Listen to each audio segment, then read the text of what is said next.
이재명은 1963년 경북 안동의 찢어지게 가난한 집안에서 7남매 중 5째로 태어났어요. 아버지는 그 시절 대학 중퇴학력에 교사, 경찰까지 했던 엘리트였지만 노름으로 재산을 털어먹은 바람에 이재명은 늘 굶주린 어린 시절을 보냈죠.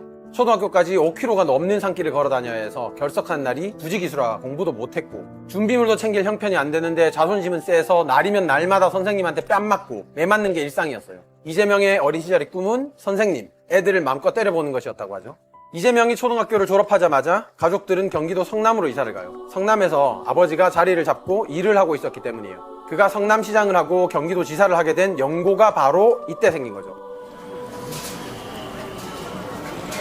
아버지는 이 시장에서 청소 노동자로 일하셨고, 제 어머니는 공중 화장실에 소변 보면 10원, 다른 표현을 보면 20원 이렇게 받았는데, 제 어머니, 제 여동생이 함께 그 화장실 지켰습니다.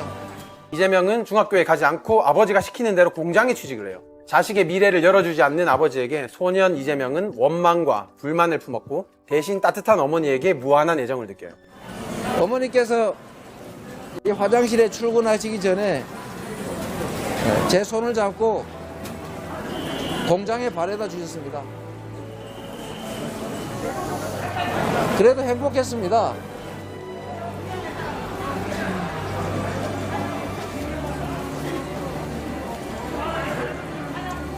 그래도 밤늦게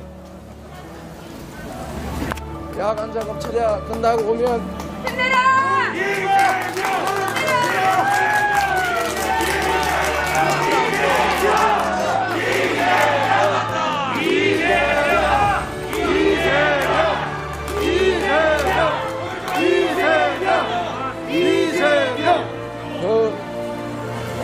낮에 그 오랜 시간 일하시고 나서도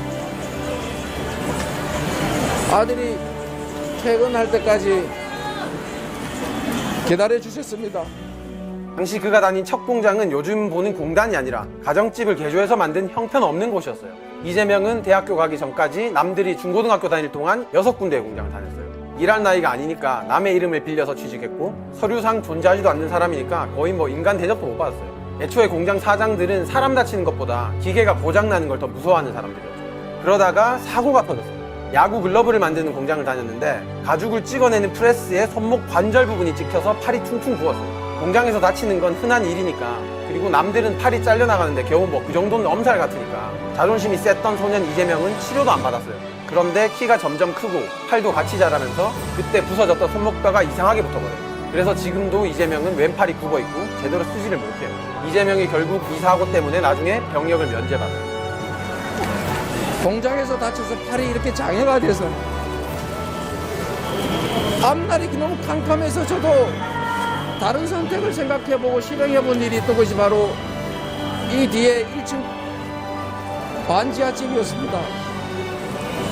지금도 누군가는 세상을 포기하고 떠나고 있습니다. 그런 사람들에게 기회를 주고 싶습니다, 여러분. 그가 공장을 다니다가 공부를 해야겠다고 마음먹은 결정적인 사건이 있어요. 그때 공장은 인권이니 뭐니 이런 게 없어요. 그래서 공장 선배라는 작자들이 후배들을 데려다가 싸움을 붙이고 구경하는 게 일상이었어요.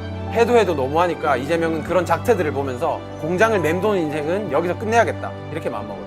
제가 정치를 하는 이유는 지금도 여전히 제가 탈출해버렸던 그 웅덩이 속에서 좌절하고 고통받고 절망하는 사람들에게 공정한 세상을 만들어주기 위해서였습니다.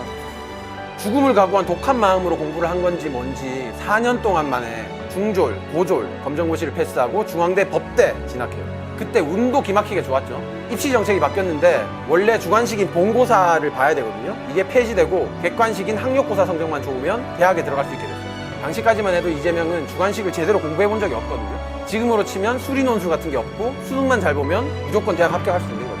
그래서 앞정으로 자기 몸을 막 찌르고 가시나무로 몸을 때리면서 공부를 했고, 6개월 만에 성적이 전국 상위 30%에서 0.2%로 수직 상승해요.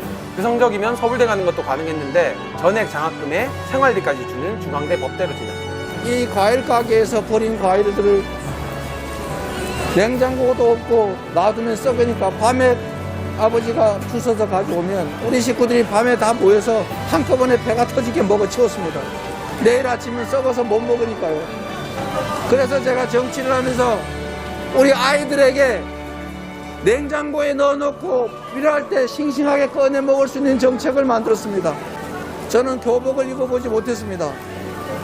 그래서 아이들에게 최소한 교복 한 벌은 해주자. 부모가 돈이 없어서 교복 살 돈이 없어서 선배들이 입던 교복 물려 입는 그 아픈 심정을 제가 조금이라도 덜어주고 싶어서 무상교복 시작했습니다. 제가 하는 모든 일은 우리의 삶, 우리 서민들의 삶과 이재명의 참혹한 삶이 투영되어 있습니다. 앞으로도 여러분을 위해서 세상을 위해서 최선을 다하겠습니다. 여러분 고맙습니다.